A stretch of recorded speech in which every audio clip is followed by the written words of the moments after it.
Hey,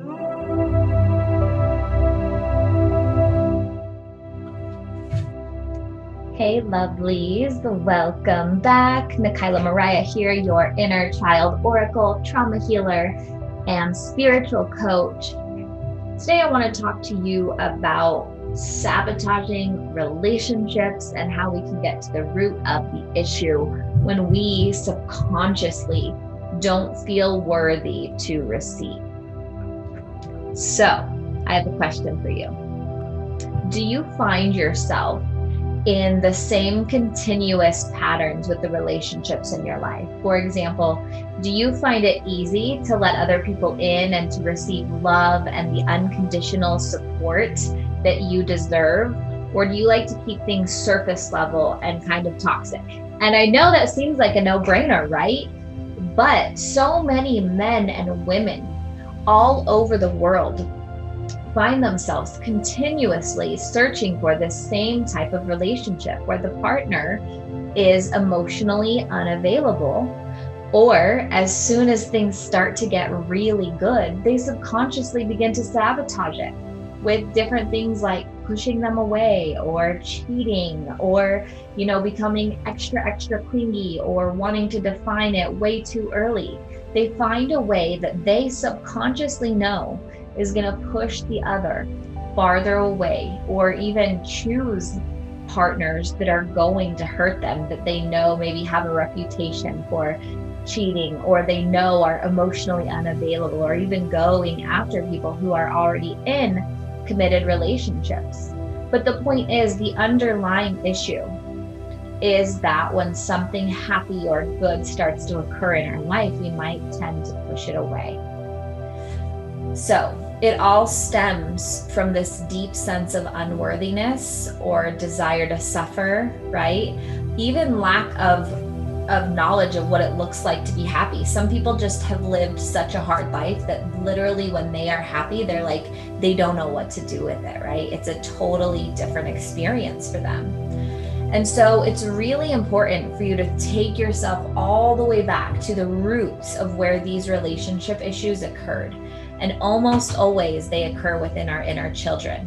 When we are under the age of 18 and someone, normally our parents or guardians, acts in a way or does things in a way that cause us, the children, to form a thought pattern about ourselves that follows us through our entire lives. For example, my parents worked a ton when I was a kid. They were never around. My father was getting a PhD. My mom was running a huge company. I was always home alone or with a nanny or with an older sibling, but I never really had the parental connection when I was young. And every time I really grasped or asked for my parents' attention or approval or validation, they were always too busy working. And because children can only see the world from the perception that they have, they form these thought patterns that aren't always logical. So for example, I formed as a little 5-year-old a thought pattern which I knew to my core was true, which was that my parents valued work more than me. Therefore, I wasn't good enough. I wasn't important enough, which then led me to feel I wasn't good enough or important enough for anybody, right? When I got older, adult me wanted to justify that by saying, oh, they were doing it for you. They were working, they were being responsible, right? But my inner child never healed from that. So I was still operating from this 5-year-old who felt completely undeserving and not enough for unconditional love. So then these beautiful men or women would come into my life and try to give me the love and attention I deserved. And I would instantly retreat to my 5-year-old self of not feeling worthy. And I would do things to push them away because it made me uncomfortable and it made me feel like I was going to get hurt. And we operate from our inner children in some way, shape, or form every single time when we haven't taken the time to sit with it and heal it. So today, if these thought patterns and sabotaging relationships are not being able to hold on to a relationship, or even repeating the same cycle of fighting and making up and good and bad over and over again, if these are present in your life, I'm going to give you a few steps that you can begin to take today to allow you to step into a new consciousness of relationships where you can cultivate relationships that are healthy, communicative, and open, and the exact kind of relationship that you truly, truly deserve. So, first and foremost, it's to begin to talk to that inner child. So if you can take a moment, and actually on my channel, you can go back and do the inner child meditation and figure out how old your inner child is. But if you have an inner child or you're aware of inner child work, you can simply put your hand on your heart and belly and take a big deep breath with your eyes closed. And just tune in with yourself and ask, what inner child is scared of making healthy relationships?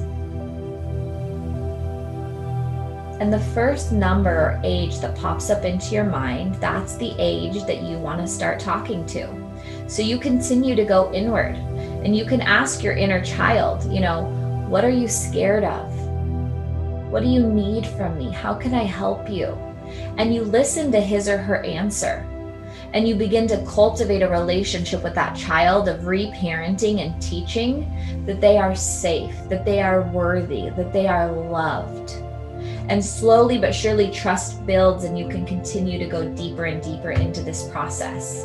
But what doing that work allows you to do is, number one, have some extra compassion for yourself as you're entering this space. But number two, have the awareness of, oh, my 6-year-old inner child is operating my relationship right now, right? And when we have the awareness, we can do things like pause and take a deep breath instead of reacting to our partner. What we can do is when those fear-based thoughts or anxieties or doubts or insecurities in our relationship pop, we can say, this is an old thought pattern. This is my 6-year-old or my 8-year-old or my 13-year-old inner child showing up in fear and insecurity. And right now, he or she needs love and affirmation. So you say to yourself, I love you. You are safe now. And we slowly start to practice this way of showing up for ourselves so that as we heal that inner part of ourselves, we become more open and more conscious in our own relationships.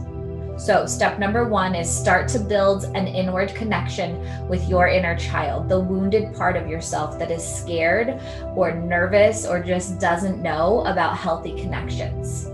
Number two, be open.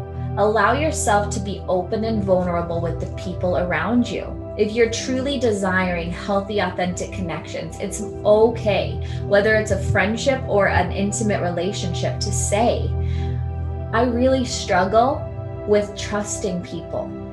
So in the beginning, I might need a little bit more confirmation from you or support from you. It's really helpful for me if you can affirm your feelings for me more frequently while I do this work on myself. Or with friendships, maybe I wanted to let you know that I'm really enjoying the time we're spending together, but it also makes me really nervous that you're gonna leave and I'm gonna get hurt. And I just wanna be open about this with you so that you are aware of where I'm coming from when I might isolate or withdraw myself for a while. And the more open we are and the more we can communicate with those around us, the less likely we are to hurt or manipulate another or hurt or manipulate ourselves. Because everything's out on the table in the open and we're communicating and we're in harmony with our truth. We're simultaneously teaching that information to our inner child so she can begin to realize that those thoughts and fears and insecurities are simply that. Thoughts and fears and insecurities, and they aren't real in the present moment here now. So number one, turn in, look forward and inward towards your inner child, develop that awareness. Number two, be open and vulnerable as you communicate. Number three, do not make assumptions. So we are not going to make assumptions about our partners or friends' actions. We are going to go back to step number two and communicate clearly about what we're feeling or sensing before we start telling a story in our head. Because most of the time when you are living from an insecurity or an assumption, you're actually living from your trauma. It's your inner child saying, oh, he's cheating. Oh, she's being unfaithful. Oh, they're talking behind your back. Oh, they don't really like you. They're just trying to hurt you. That's your inner child who is really trying to get you to stay safe, because that's what he or she truly believes you need. But we have to act from our adult selves and nurture and affirm that those things aren't true in this moment. That if we have those fears, we can clearly communicate them and wait for a response. But the only thing that we know is true is what we can see with our eyes and what this other person has communicated to us with their mouths or with their actions, right? So we're not going to make assumptions. We're going to have clear, direct communication and reaffirm for our inner child when those fears and doubts come up. And those are the first 3 steps I want you to start with.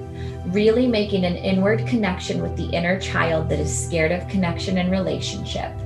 Being open and vulnerable in your communication, and making 0 assumptions about what the other is doing or thinking without clear and open communication. If you can start to heal these 3 things at the beginning, your relationships are going to get a lot more connected, a lot more intimate, and a lot more supportive. But you have to allow yourself to jump out of the thought patterns and stories of the past and live in the here and now, knowing you're worthy and deserving of all you could ever desire. So I encourage you to take these 3 steps. Let me know how it works. And if you loved the content that you heard today, subscribe right down there to get more videos every single week about inner child relationships and mindfulness. All right, thank you so much. As always, breathe deep and plan on miracles. Bye.